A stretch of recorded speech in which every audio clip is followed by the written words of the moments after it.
آج میں آپ لوگوں کو نبی صلی اللہ علیہ وسلم کی زندگی کا، آپ کی لائف کا چوتھا پارٹ سنانے جا رہا ہوں۔ کون سا؟ چوتھا part. Fourth part of the story of Muhammad صلی اللہ علیہ وسلم۔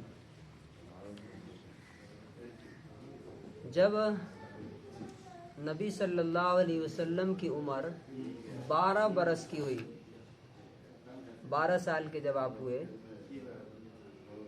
تو ان کے چچا ابو طالب تجارت کے لیے، بزنس کے لیے شام گئے، ملک شام۔ اس زمانے میں عرب میں مکے والوں کا یہ رواج تھا، دستور تھا کہ سال میں ایک بار وہ بزنس کے لیے شام جاتے تھے، جس کو آج سیریا بولتے ہیں۔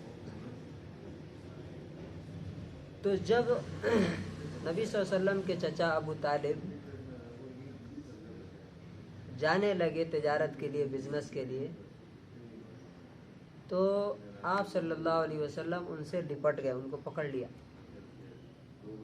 اور بہت اداس ہو گئے، غمگین ہو گئے، چونکہ ماں کا تو انتقال ہو چکا تھا، والد کا بھی انتقال ہو چکا تھا، اور دادا بھی دنیا سے جا چکے تھے۔ تو اب چچا سے ان کو بڑی محبت تھی، کیونکہ چچا بھی بہت مانتے تھے ان کو۔ تو جب انہوں نے دیکھا کہ میرا بھتیجا جو ہے بہت دکھی ہے، غمگین ہے، تو اسے بھی اپنے ساتھ لے کے گئے۔ جب وہ بصرہ پہنچے، جو ملک شام میں ایک شہر تھا، کیا نام تھا؟ بصرہ۔ تو وہاں پر ایک پریسٹ تھا، یعنی کرسچن کا جو عالم ہوتے ہیں نا، ان کو بولتے ہیں پریسٹ، پادری۔ ان کا ایک چرچ تھا، وہیں پہ یہ لوگ اترے رات میں ٹھہرنے کے لیے، رکنے کے لیے، رات گزارنے کے لیے۔ تو وہ جو پریسٹ تھا، وہ کبھی بھی چرچ سے باہر نہیں آتا تھا، لیکن ان کو دیکھ کر کے باہر آیا وہ، اور آ کر کے، اب 12 سال کا بچہ کتنا ہوا؟ تمہاری عمر کیا ہے؟ میری عمر 12 سال۔ ہاتھ پکڑ کے بولا کہ یہ سید العالمین ہے، یعنی دا لیڈر آف دی ورلڈ، پورے دنیا کے لیڈر ہوں گے یہ، اور اللہ پاک ان کو رحمت للعالمین، مرسی فار ہول ورلڈ بنا کر کے بھیجے گا۔ تو ابو طالب نے پوچھا کہ آپ کو کیسے پتا؟ تو کہا کہ میں نے اپنے مذہب کی، اپنے دھرم کی جو کتابیں پڑھی ہے، جو بک پڑھی ہے، اس میں ان کے بارے میں لکھا ہوا ہے۔ تو کہا کہ پھر تمہیں کیسے پتا چلا کہ یہی ہیں وہ؟ تو کہا کہ جب تم لوگ اس پہاڑ سے اتر رہے تھے، یعنی اس چرچ کے سامنے پہاڑ تھا، تو ادھر سے آنے والا ادھر سے ہو کر کے آتا تھا، پہاڑ کی طرف سے۔ تو کہا کہ جب تم لوگ یہ پہاڑ سے آ رہے تھے، تو جتنے پتھر تھے اور جتنے پیڑ تھے، ٹریز تھے، سارے کے سارے سجدے میں گر گئے تھے، جھک گئے تھے۔ جیسے جیسے یہ آ رہے تھے، ان کے سامنے کیا کر رہے تھے وہ لوگ؟ جھک گئے تھے۔ اور پھر اس نے ان کی دعوت بھی کی، لیکن اس نے کہا کہ انہیں آگے لے کر کے مت جاؤ، ورنہ یہودی اگر ان کو دیکھ لیں گے تو ان کو مار ڈالیں گے۔ تو ابو طالب نے نبی صلی اللہ علیہ وسلم کو واپس کسی کے ذریعے سے پھر مکہ بھیج دیا۔ اسی درمیان میں مکے میں ایک جنگ ہوئی، جس کا نام ہے حرب فجار۔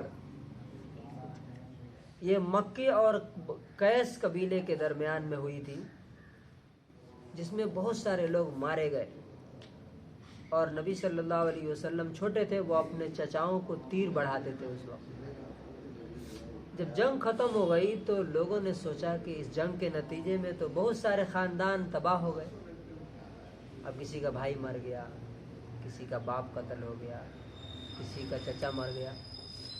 تو سارے لوگوں نے مل کر کے، مکے کے سارے خاندانوں نے، فیملیز نے مل کر کے ایک عہد کیا،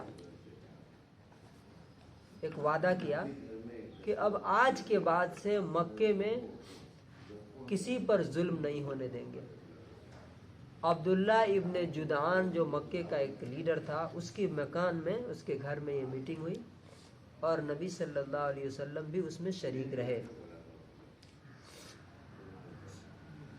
اسی درمیان میں ایک بڑا واقعہ پیش ہوا کہ کعبہ جو ہے وہ ٹوٹ کر کے اس کی دیواریں جھڑ چکی تھی، بہت کمزور ہو گئی تھی۔ تو مکے والوں نے طے کیا کہ کعبے کو پھر سے بنائیں گے، ریکنسٹرکٹ کریں گے۔ تو کعبہ جو ہے پھر سے بننے لگا۔ بنتے بنتے جب اس میں ایک حجر اسود ہے، معلوم آپ لوگوں کو؟ حجر اسود کو چومتے ہیں جا کر کے مسلمان۔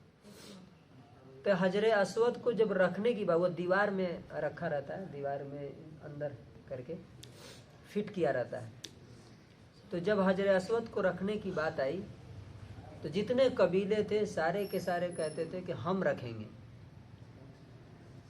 تو اب تلوار نکل گئی باہر، وہ کہتا تھا ہم رکھیں گے، وہ کہتا تھا ہم رکھیں گے۔ تو لڑائی ہونے والی تھی کہ ایک مکے کا ایک لیڈر تھا، اس نے کہا کہ چھوڑو، کل صبح میں جو پہلا آدمی آئے گا وہ فیصلہ کرے گا کہ ہم میں سے کون یہ پتھر اٹھا کے اپنی جگہ پہ رکھے گا۔ تو سب نے کہا کہ ہاں بہت اچھا مشورہ ہے۔ کل صبح ہوئی تو خدا کا کرشمہ دیکھیے کہ سب سے پہلے جو کعبے میں داخل ہوا وہ کون تھا؟ محمد صلی اللہ علیہ وسلم۔ تو سارے لوگ خوش ہو گئے، کہا کہ یہ تو بہت امانت دار، بہت ہی سچا، بہت آنیسٹ ہیں، ہم تو ان کا فیصلہ ماننے کے لیے تیار ہیں۔ تو نبی صلی اللہ علیہ وسلم نے کیا کیا؟ آپ دیکھیے عقل کا کام۔ نبی صلی اللہ علیہ وسلم نے ایک چادر منگائی اور جتنے قبیلے تھے ان کے سارے سرداروں کو کہا کہ ایک ایک کونا پکڑ لو، ہے نا، اور اپنے ہاتھ سے اٹھا کے اس میں پتھر رکھ دیا اور کہا سب لوگ اٹھاؤ، جیسے جنازہ اٹھاتے ہیں نا، سب لوگ اٹھا کر کے جب اس جگہ پہ پہنچائے جہاں پہ وہ فٹ ہوتا تھا، اپنے ہاتھ سے اٹھا کر کے اس میں رکھ دیا۔ پورے مکے میں بالکل شور مچ گیا کہ کیا عقل مند آدمی ہے، کیا سچا آدمی ہے، کیا ایماندار۔ ابھی تو نہ ینگ تھے نہ نوجوان تھے نبی صلی اللہ علیہ وسلم۔ اور اس طرح سے آپ صلی اللہ علیہ وسلم کی عقل مندی سے، آپ کے وزڈم سے، جو خون بہنے والا تھا، جو لڑائی ہونے والی تھی، وہ رک گئی۔